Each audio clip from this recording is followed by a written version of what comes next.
Sitamarhi.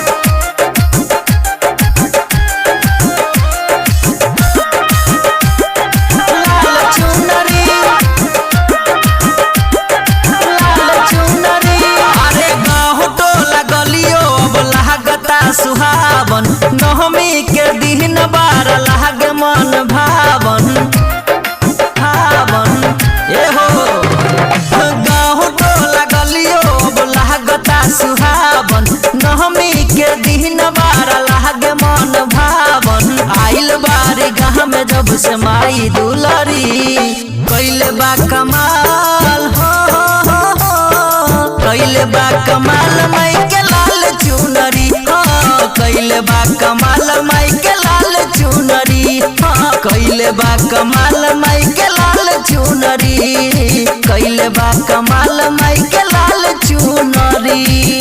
Singing by Dharmendra Saxena. DJ Shiv Narayan Sitamarhi.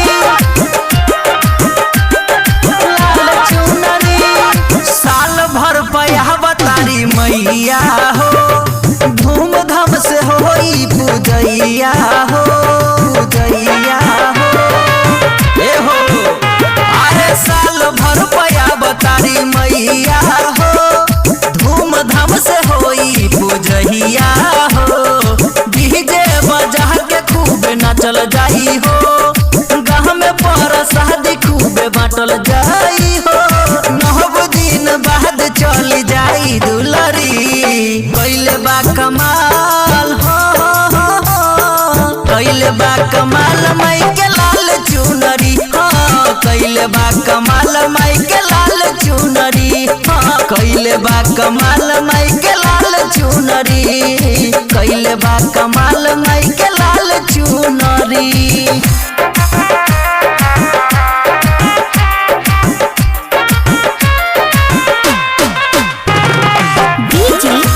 Narayan Sitamarhi.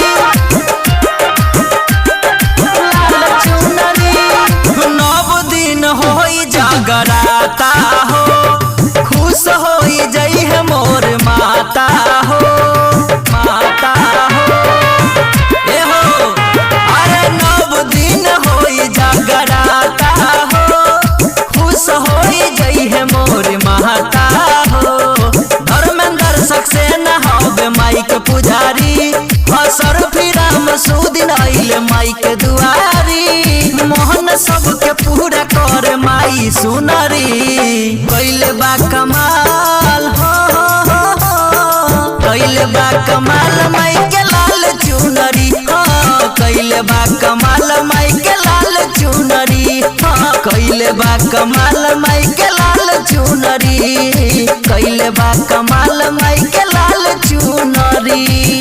Dharma recording studio Bhargama.